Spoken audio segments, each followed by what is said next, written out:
뉴스? 바로 내 이야기죠. 뉴스요? 멀리 있는 게 아니라 여기 있죠. 뉴스는 일상이다. 또 이웃들의 소식이죠. 살아가는 게 뉴스 아닌가요? 사람 사는 이야기가 뉴스다. 표창원의 뉴스 하이킥.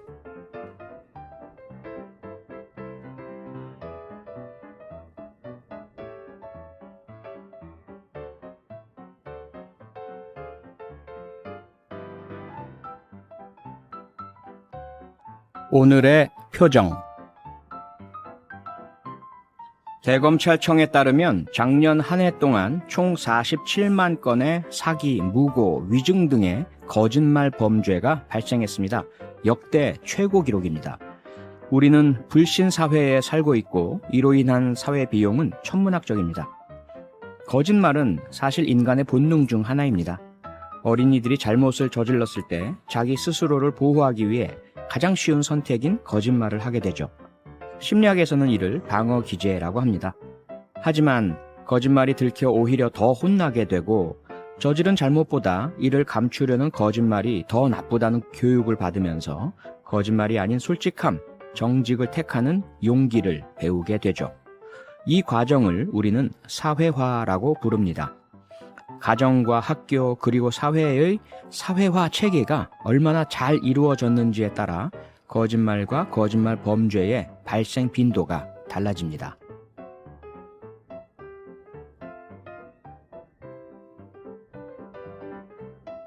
거짓말 대신 정직을 택하는 용기는 쉽게 길러지지 않습니다. 촘촘하게 설계된 교육과정과 학교 생활지도 그리고 이에 부응하는 가정교육을 통해서 서서히 몸에 배게 되는 것이죠. 거짓말엔 불이익, 정직엔 보상이 뒤따르는 고전적 조건화. 거짓말을 택하면 불이익을 입는 과정을 통해서 스스로 깨우치게 만드는 조작적 조건화. 거짓말이 처벌받고 정직이 보상받는 사례를 보며 배우게 되는 사회적 학습.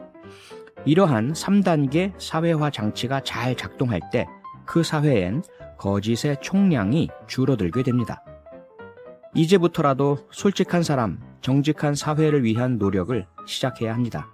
그래야 신뢰 자산이 커지고 거짓말로 인한 사회 비용은 낮아집니다. 이는 결국 모두에게 복지와 행복으로 돌아가게 되죠. 부모님께 넌 거짓말을 하면 얼굴에 그대로 나타나 라는 말과 함께 눈물 쏙 빠지게 혼난 뒤 얼굴에 어떻게 표시가 나는지 알고 싶어서 거울을 봤던 어린 시절 추억이 떠오르는 오늘의 표정이었습니다. 함께 들으실 노래는 비욘세가 부르는 Honesty입니다.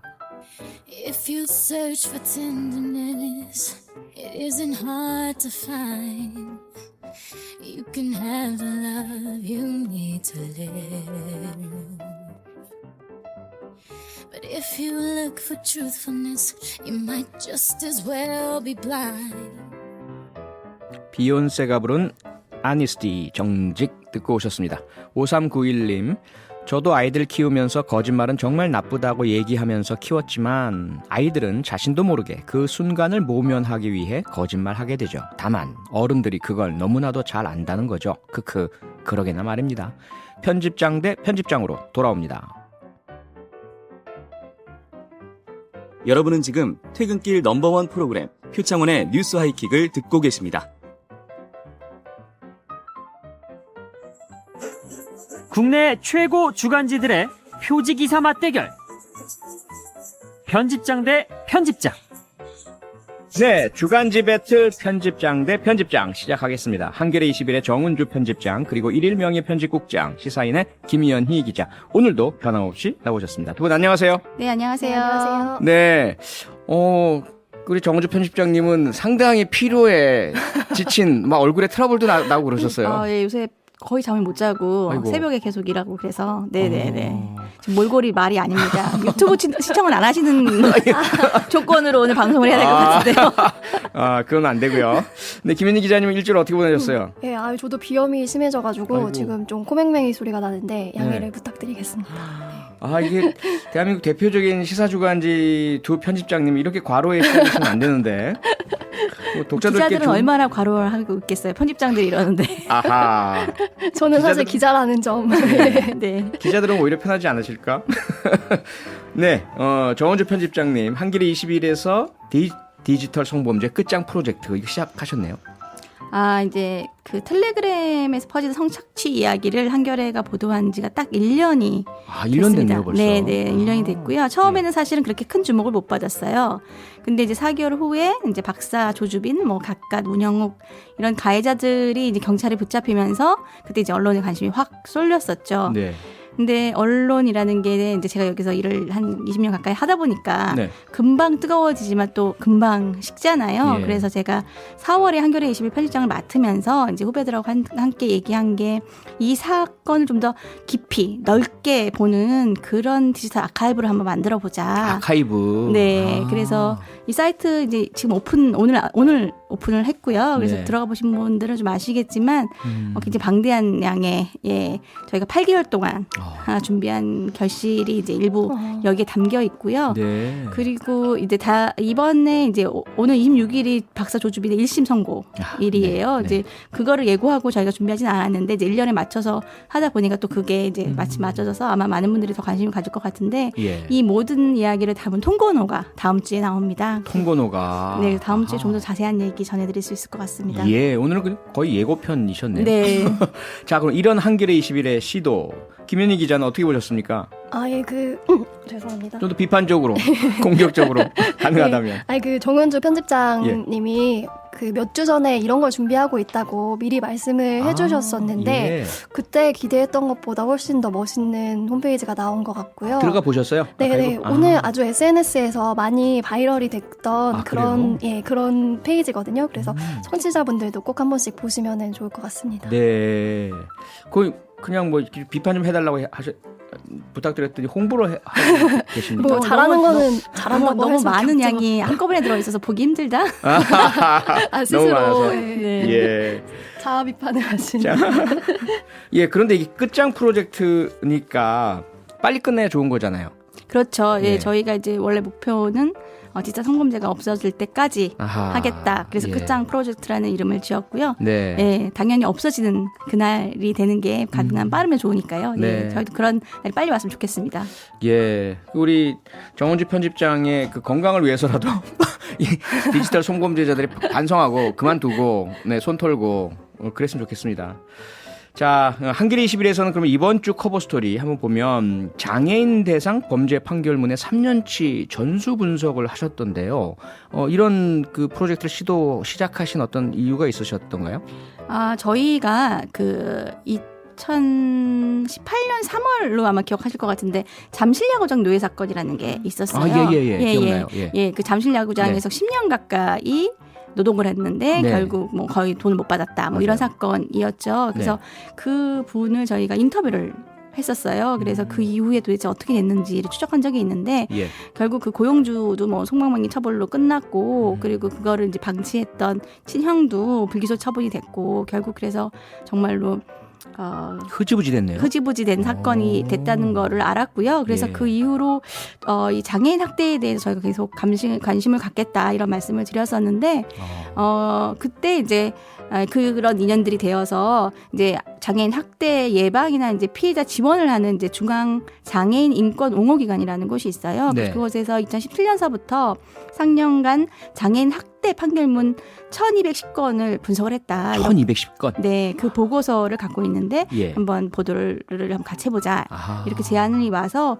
저희가 보고서를 미리 받아가지고 구치전 사례들은 좀 더 취재를 하고 판결문 좀 분석을 하고 그래서 이번에 표지 이야기로 다루게 됐습니다. 네, 그 1210건의 범죄 판결문 중에서요. 특히 장애인의 명의를 도용해서 부당한 계약을 맺고 이득을 얻는 경제적 착취 여기에 이제 중점을 두셨던데 좀 예를 한번 들어주실까요? 그 노예 노동도 사실 경제적 착취죠. 그렇죠. 네네. 그런 것 그렇게 아주 뭐 심각한 사례도 있지만 아주 우리 곁에서 이것도 학대인가 싶은 사건들도 있어요. 예를 들면은 휴대전화를 개통을 했는데 싼 장애인 값에 명의로. 네, 싼값에 개통을 하거나 아니면 아무런 대가도 없이 받거나 아. 아니면 이 장애인의 그 피해자의 명의로 대출을 받아서 돈을 갈아채거나 뭐 이런 범죄들이 굉장히 많은데요. 예를 들면 이런 거죠.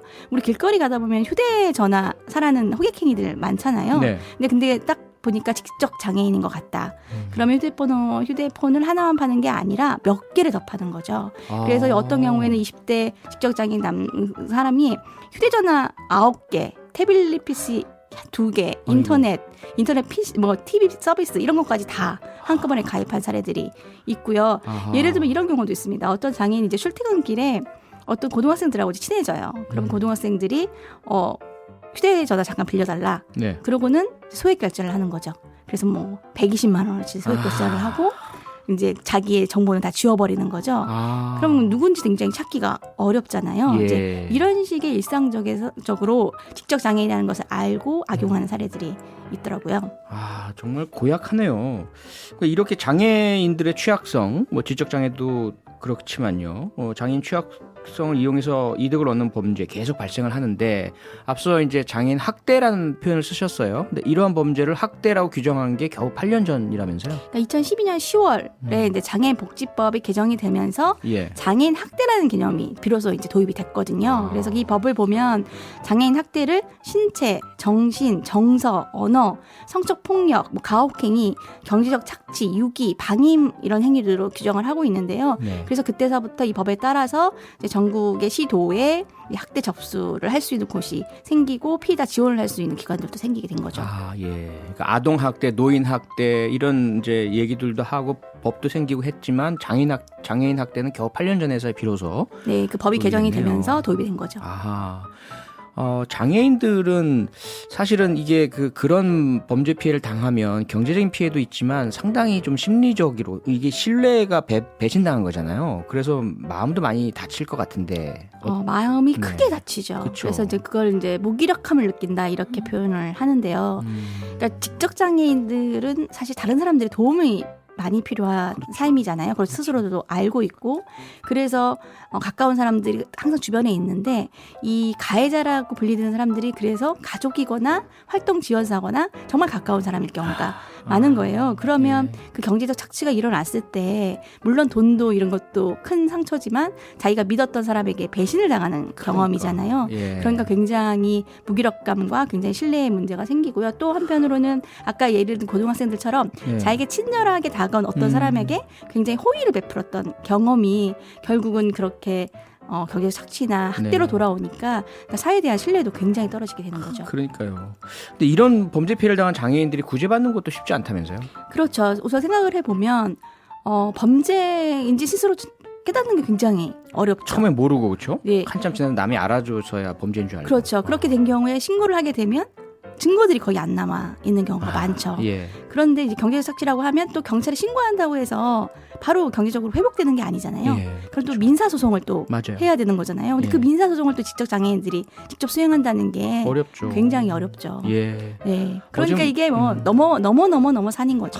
그러네요. 지금 많은 분들이 문자를 보내주고 계신데요. 박신균님 너무너무 나쁜 사람들 이렇게 주셨고요. 한재호님 지적장애인을 대상으로 사기치는 사람들 학대하는 사람들 징역 5,000년은 줘야 합니다. 네, 이 대한민국 사법부가 그런 능력이 없어가지고요. 마음은 정말 저도 같은 마음입니다. 이 한겨레 21과 시사인에서는 이렇게 늘 우리가 미처 못 본 부분들 이렇게 짚어주시는데 짚어주시는 데서 끝나면 안 되잖아요. 뭔가 대책을 또 제시해 주셔야 되잖아요. 근데 결국은 사법부도 솜방망이 처벌을 하는데 예. 물론 이제 판사들의 인식의 문제가 있지만 그 인식이라는 게 결국 사회의 인식하고 맞닿아 맞아요. 있잖아요. 맞아요. 근데 예. 우리가 아까 말한 고등학생들처럼 굉장히 장애인 학대에 대하여 장난이야, 별거 아니야 이렇게 되게 쉽게 생각하는 경향이 없지 않나 네. 좀 스스로 돌아봐야 될 것 같고요. 그것이 학대다라는 것을 우리가 인지하고 그래서 그것을 강력하게 처벌하겠다. 제재를 하겠다라는 사회적 합의가 이루어지는 것이 되게 중요하다고 생각합니다. 그래서 네. 저희 표지 잠깐 보여주시면 예. 저희가 제목을 해서 짓고도 모른 죄라고 잡은 거거든요. 짓고도 모른 죄 네. 이렇게 잡으셨어요. 네, 근데 이게 우리 스스로가 네, 네. 그런 장애인에 관련하여 그런 죄들이 있는 게 아닌가라는 스스로의 성찰이 좀 먼저 필요하다. 그런 의미에서 그렇게 제목을 썼습니다. 그러니까 앞서 장난이라는 표현을 쓰셨는데 참 너무 아픈 표현이네요. 그러니까 어떻게 본다면 장애인분들이 감정 표현도 잘 일반인과 다를 수도 있고 하다 보니까 거기다가 아마 장애인은 뭐 국가나 어디에선가 다 도와주고 지원해주고 피해 보전 다 해줄 거야라는 그런 잘못된 생각 속에서 장애인 대상으로 사기치고 착취하더라도 전혀 가해 의식을 못 느끼는 이런 경우가 많겠네요. 그런 경제적 착취에 대해서 아무래도 자기 마음이 덜 이제 괴로운 거죠. 아하. 네, 이제 시사인 얘기로 넘어가 보겠습니다. 지난 시간에 코로나19 시대에 돋보이는 언론으로 뉴욕타임스 상당히 인상적인 그런 전문 기자를 20년 넘게 네, 1등을 네. 팔아서까지 사람을 지키는 뉴욕타임스는 감동적이었는데 이번 주에는 코로나19 시대 한국 언론의 현주소에 대해서 쓰셨더라고요. 네, 이번 주에는 눈을 한국으로 돌렸습니다. 네. 코로나19 국면에서 굉장히 여러 감염병 전문가들이 언론의 취재 공세를 받았는데요. 저희 코로나 특별 취재팀의 팀장인 변진경 기자가 네. 이런 전문가들 11명을 만나서 우리의 코로나19 보도에 대해서 되돌아봤고요. 네. 요즘 뼈 때린다는 말을 많이 쓰는데요. 예, 뼈 때린다. 네, 네. 네, 그야말로 뼈 때리는 말들이 줄줄이 나와서 그래요? 네, 저로서는 굉장히 뼈 아픈 기사였습니다. 뼈 맞으셨어요? 정통으로 맞았습니다. 예. 그런데 그 뼈 아픈 얘기는 좀 뒤로 미루고요. 장점, 한국 언론의 장점, 빠르게 다량으로 반복해서 정보 전달. 코로나19 시대의 아주 장점이다. 이거 설명 좀 해주시죠. 이런 말이 있던데. 네, 예. 그러니까 굉장히 또 감사하게도 장점을 어떻게든 찾아주셨는데요. 예. 그러니까 이 말을 풀어보자면은 네. 일종의 경보기 같은 역할을 했다는 건데, 경보기. 예, 불이 났을 때 경보음이 빠르게 일제히 나야 사람들이 대피 신호를 알아채고 예, 목숨을 구할 수 있잖아요. 화재 경보기가 따라랑 막 나야 네, 효과가 네, 있는 것처럼. 네, 네, 네. 그래서 전문가들은 한국 언론이 이런 역할을 했다는 점에서 후한 평가를 내렸어요. 뭐 손 씻어라, 마스크 잘 써라, 기침 예절 잘 지켜라 같은 방역 수칙들을 언론이 반복적으로 보도를 했고 네. 그 덕분에 이런 방역 수칙들이 더 잘 지켜지고 방역에 동참을 이끌어낼 수 있었다는 거죠. 네. 또 코로나에 대한 경각심을 일깨우는데도 도움이 되기도 했다 이렇게 평가했습니다. 아하, 그런 경보기 역할로서는 대단한 장점이라는 생각이 팍 드는데 그렇다고 해서 이렇게 빠르게 다량으로 반복해서 정보를 전달하는 게 좋은 것만 있는 건 아니잖아요. 독의 역할도 하지 않나요? 네, 그러니까 그런 보도는 사실 자칫 잘못하면은 뭐 경마식 아니면 중계식 보도로 빠질 우려가 있잖아요. 아하. 이게 한국 언론의 고질적인 문제들로 꼽혀왔죠. 예. 이런 문제가 코로나 유행에서도 그대로 드러난 건데요. 네. 유행이 장기화되면서 이런 문제가 더 증폭되는 측면이 있었다고 볼 수 있어요. 아하. 예를 들면은 아주 많이 보셨을 기사들인데 흔한 기사들이고요. 뭐 어떤 지역에 확진자가 발생했다. 근데 집단 감염 진앙지 될 수 있나? 뭐 이런 기사라든지 네. 아니면은 어디도 뚫렸다. 시민들 불안 증폭 같은 기사들이 굉장히 많이 나오잖아요. 예. 물론 중요한 정보를 담고 있는 것은 맞지만 지나치게 많이 반복적으로 이런 기사들이 생산되고 있거든요. 네. 그래서 이런 기사들이 몇 달째 쏟아지다 보니까 불안을 키우는 게 코로나인지 아니면은 사실은 언론인지. 언론인지 헷갈릴 때도 없지 않은 것 같아요. 예. 그리고 한 줄 속보로 뜨는 단순 팩트가 독이 되기도 한다. 이런 지적도 있던데요. 네, 최근에 사실 독감 백신 보도가 굉장히 문제가 되고 독이 되는 기사였다고 할 수 있는데 지난 10월에 독감 백신을 맞고 사망했다는 기사들이 굉장히 넘쳐났죠. 맞아요. 예, 예, 예. 예. 그리고 속보 형식으로 독감 백신 접종자 뭐 30 사망자 접종자 중에 사망자 60명 넘어 같은 이런 보도들도 한 줄짜리로 많이 나왔었는데요. 네. 그러니까 단편적인 팩트만 놓고 보자면은 오보는 아니거든요. 예. 그런데 사망한 건 맞으니까. 그런데 네, 그 네. 코로나 독감 백신 때문이라는 입증은 안 됐잖아요. 예, 아니죠. 그러니까 실제로는 이게 잘못된 진실을 전달하는 결과가 돼버린 건데요. 그렇죠. 그러니까 뉴스의 의미를 살피지 않고 기계적으로만 보도를 한 거죠. 그러니까 백신을 맞고 사망했다는 것과 백신 접종을 하고 그로 인해 사망했다라는 거는 굉장히 다른 얘기잖아요. 굉장히 다르죠. 예. 근데 그런 걸 구분하지 않고 마구잡이로 보도하면서 불안을 키운 게 있고, 그러니까 이게 사실 굉장히 우려스러운 부분인데 왜냐하면 코로나19 백신이 나와도 비슷한 일이 반복될 거거든요. 그러니까요. 네. 그게 걱정이에요. 네, 그러니까 그때도 한국 언론이 지금처럼 보도를 한다면은 이 팬데믹을 빠져나오는데 큰 걸림돌이 될 수 있을 거라고 이런 우려가 나오고 있습니다. 그러니까요. 그러니까 사망자가 당연히 발생할 수밖에 없고 여러 가지 질병으로 인한 거나 말이죠. 연로하셨거나. 그런데 백신 맞으신 분 중에 그런 숫자가 있으면 마치도 백신 때문인 것처럼 이렇게 또 보도를 해버리면 코로나19 안 맞을래, 백신 안 맞을래 이러면 또 안 되잖아요. 예. 기사의 분이 이제 뼈 때리는 내용입니다. 감염병 전문가들이 짚은 한국 언론의 문제. 과연 언론이 혹은 기자들이 정말로 코로나19가 궁금해서 취재하는 게 맞느냐라는 의구심을 가지고 있다. 네. 이거 좀 설명 좀 해주시죠. 그러니까 전문가들이 언론이 코로나19에 대해서 진짜로 관심을 가지고 해법을 모색할 의지가 있는지 이거에 대해서 굉장히 의심스러워했는데요. 네. 그러니까 보도를 위한 보도를 한다는 거예요. 그러니까 한 감염내과 교수님이 하신 얘기인데, 그러니까 취재 전화는 빗발치는데 받는 질문이 거의 차이가 없었다는 거죠. 그러니까 심지어 독감 예방 접종에 대해서 이틀 동안 30명 넘게 인터뷰 요청을 받았는데 질문 내용에 차이가 없어서 천편일률이라고 하죠. 네. 아마 표디께서도 꽤 아실 것 같은데요. 아, 예, 저는 뭐 네. 이렇게 알고 있습니다. 경험 많이 했습니다.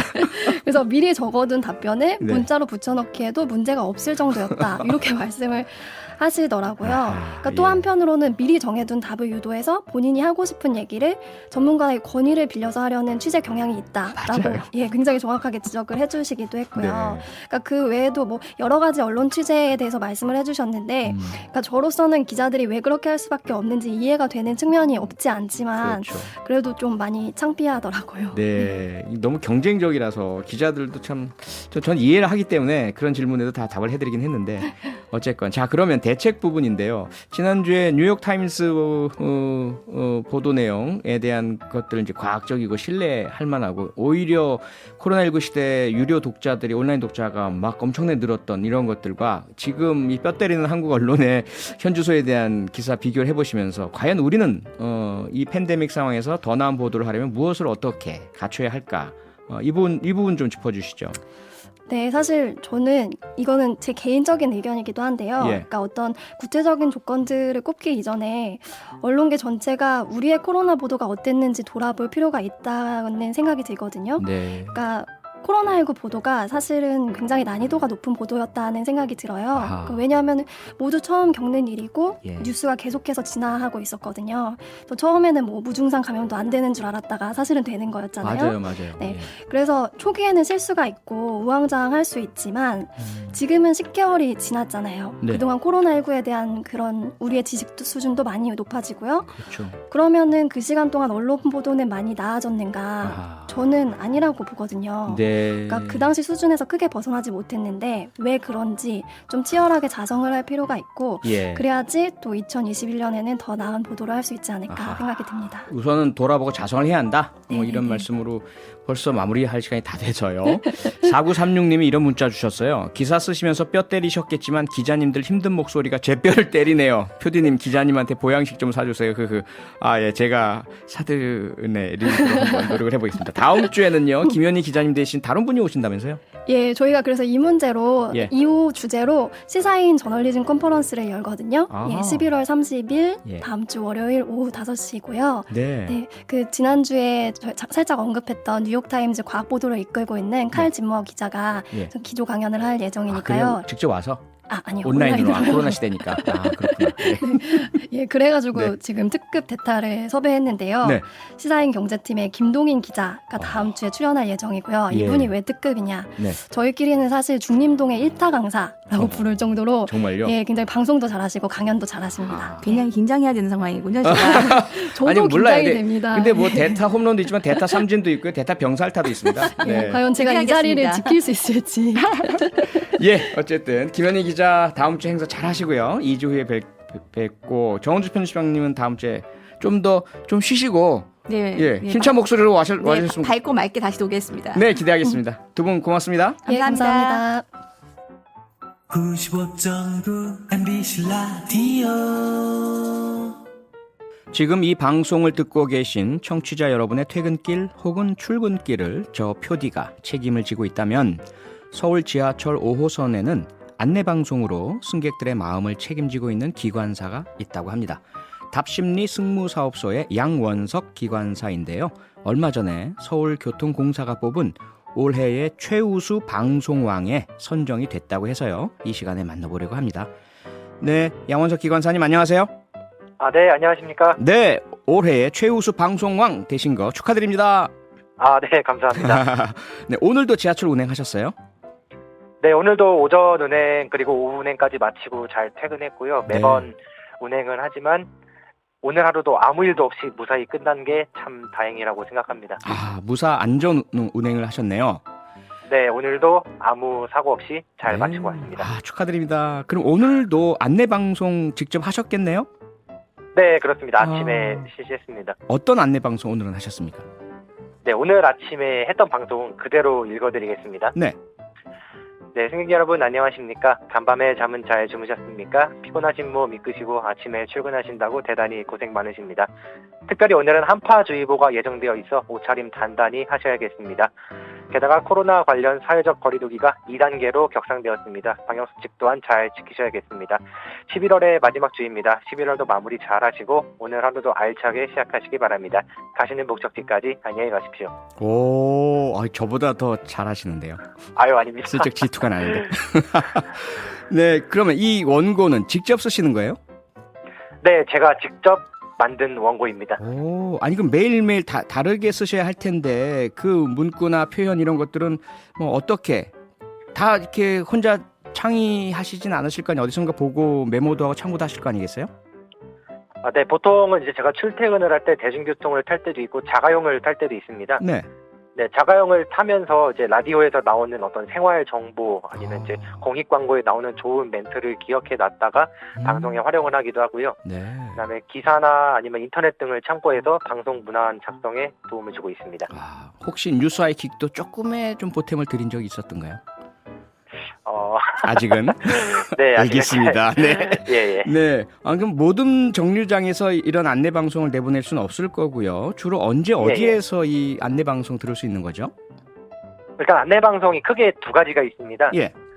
매번 지하철에서 들을 수 있는 정차역 안내 방송, 뭐 이번 역은 뭐 무슨 역입니다. 이거는 녹음이잖아요.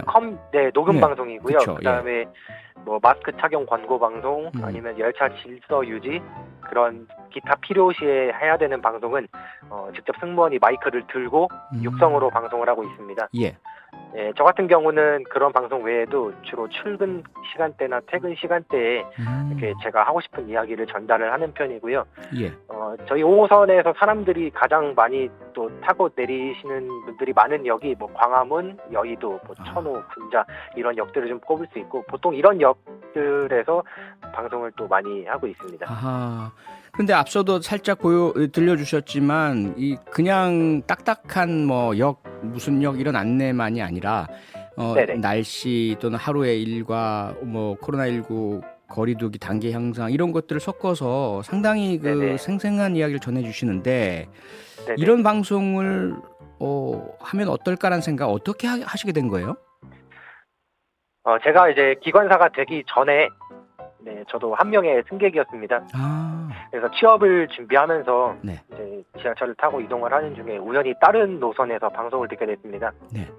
이런 방송을 듣고 나서 저도 위로를 많이 받았고 내가 나중에 기관사가 되면 나도 승객들을 좀 즐겁게 해줄 수 있고 또 감동을 줄 수 있는 멋진 방송을 해봐야지라는 또 다짐을 하게 되었는데 이제 제가 기관사가 됐잖아요. 네네. 이제 실제로 기관사가 근무하는 공간은 이 승객들하고는 동떨어진 공간에 있습니다. 따로 분리되어 있는 공간에 있어서 사실 얼굴을 마주할 일이 거의 없는데 이런 안내 방송이 어떻게 보면 승객과 나의 연결고리라고 생각을 해요.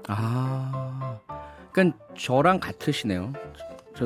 DJ랑 같은 그런 생각과 입장, 청취자들이나 또 승객들과 연결된다는 그런 인식을 갖고 계신데 그러면 우리는 그렇다 치고 청취자분들은 저는 이제 문자를 보내주셔서 대강 이제 그 마음을 전달받거든요. 그러면 기관사님은 어떻게 승객들이 좀 반응도 보여주시나요? 네, 반응을 보이시는데요. 저희 서울교통공사 홈페이지에 그 고객의 소리 게시판 또는 그 고객센터 문자 메시지로 뭐 칭찬 문자나 칭찬 게시글을 남깁니다. 네, 그래서 승객분들이 이렇게 남겨주신 거를 제가 그 담당 부장님께 전달받으면 이제 무슨 내용인지 확인을 하고 지금까지 받은 횟수가 약 200회 정도. 200회 정도요. 예. 그러면 그렇게 이제 홈페이지에 남겨주시는 분들 말고 직접 실제로 고맙다라면서 찾아오신 승객분들도 있으세요?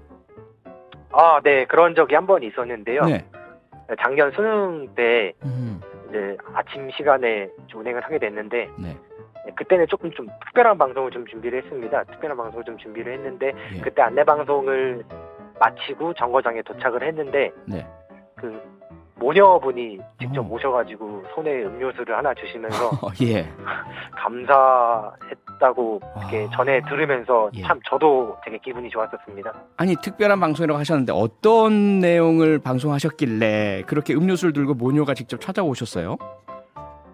그날 아침에 좀 특별히 좀 준비를 했던 방송입니다. 어떤 내용이냐면 예. 수능을 앞둔 수험생 여러분, 오늘은 여러분들이 3년 동안의 학업에서 벗어나는 날이 아니라 사회로 나가는 새 출발의 날입니다. 그동안 노력한 모든 것 쏟아부으시고 최선을 다해 주시기 바랍니다. 이런 방송을 했었습니다. 어휴, 뭐 이렇게 마음이 움직이는 그런 내용이시네요. 목소리도 좋으시고 음료수 들고 찾아갈 만한 것 같아요. 지금 많은 분들께서 지금 양원석 기관사님 말씀 듣고 문자를 보내주고 계신데요. 유튜브 아이디 샴푸 신사라는 분이 저도 꼭 저런 기관사가 되어야겠네요. 6년 후에는 꼭 현업에서 뵐 수 있었으면 좋겠습니다 하셨고요. 양원석 기관사님도 다른 기관사님 방송 듣고서 그런 마음 먹으셨다고 하셨잖아요. 네, 그렇습니다. 다른 분들이 또 그렇게 하고 계세요, 지금. 네. 기분이 좋네요. 그리고 진혜정님, 몸이 건조한 일상에 활력을 주시는 분이시네요. 지금도 말씀을 너무 잘하시네요. 아나운서 하셨나요? 흐흐 이렇게 주셨고요. 아나운서 해보신 적은 없으시잖아요, 그렇죠? 네, 한 번도 없습니다. 네. 3508님, 저도 5호선 이용하고 있는데 왜 한 번도 못 들었을까요? 전철 안에서 들으면 가슴이 뭉클할 것 같아요. 많은 분이 응원하시니까 힘내시고요. 앞으로도 계속 좋은 방송, 또 좋은 운행, 무사 운항 계속해서 기원하겠습니다. 오늘 고맙습니다. 네, 감사합니다. 네, 서울교통공사 올해의 최우수 방송왕으로 뽑힌 양원석 기관사였습니다. 표창원의 뉴스 하이킥 함께하고 계시고요. 9114님, 그 지하철 타보고 싶네요. 하트를 2개나 보내주셨어요. 오늘 끝곡은 종현과 헤리티지가 함께한 한마디 흐르고 있습니다. 오늘 저희가 준비한 내용은 여기까지입니다. 여러분 내일도 더 높이 뉴스 하이킥 하세요. 별빛이 사라진 그대 너의 손을 잡았어. 시끄럽게 돌아가는 이 세상은 아마도 나만 빼고 다들 활기찬가 봐. 난 꽤 지친 을 보았나요? 통 KYNGOC 싸이는 괜찮지만 모든 척은 약간 산성입니다. 그럼 가자. 부인은 한 번도 떨어져 본 적이 없다는 듯 친근한 말투로 나에게 호의적으로 대답했다. 장미향에 푹 빠져서 잘 들리지 않았어요. 통 KYNGOC, 드래건 팔꿈치, 팔꿈치는 그녀를 놀리고 혈소판 하와 냉전을 벌입니다. 나는 부이의 눈을 바라보며 위를 올려다보았다. 그 검은 눈은 마치 내가 대답하기를 기다리는 듯 웃음으로 가득 차 있었다. 나는 즉시 철수했다. 아니, 나도 할 수 있어요. 그는 가볍게 눈썹을 짓눌러 차 문을 열었다. 두 분의 시험 합격을 축하드립니다. 지금 어디로 가고 싶나요? 통 KYNGOC 나보다 먼저 차에 탔고 2번째, V 트롱이 3번째에 앉았습니다. 여전히 같은 위치에 있고 여전히 같은 주변의 냄새를 맡고 있습니다. 잠시 옛날로 돌아간 것처럼. 하지만 나는 불처럼 타오르고 있어요. 나는 정말 이상한 사람이에요. 그러지 말아야 한다는 것을 분명히 알면서도 그는 여전히 위험을 감수했습니다. 같은 사람 때문에 그의 인생이 흔들렸다. 부인은 트로옹에게 응답하고 창문을 낮췄습니다. 바람은 나에게 관심을 기울이지 않고 놀고 싶어 문자 메시지 톤으로 돌진했습니다. 나를 향해 몸을 기울이자 온기가 귀에 닿았습니다. 그러더니 손을 뻗어 내 머리를 가볍게 두드렸다. 왜 아직도 화를 내는 거야, 자기야. 내 머릿속에서는 불꽃처럼 터지고 있어? 나는 틴를 진정시키려고 노력했다. 정말 아니야? 통 TNGOC은 뒤를 돌아 우리 둘을 바라보았습니다. 냉전을 멈추세요. 부위를 어떻게 대해야 할지 모르니까 고집을 부려야 해요. 주제 변경, KYNGOC. 나는 오늘 밤 동창회에 가지 않을 것이다. 그녀는 소리가 나서 그녀의 손을 잡아당겼다. 나는 흔들고 쿠에 무슨 일이야? 왜 이렇게 시끄러워? 어쨌든 우리는 5분의 3 같은 반이에요. 시험 끝나면 다 같이 모여 T응옥 TNGOC 합격.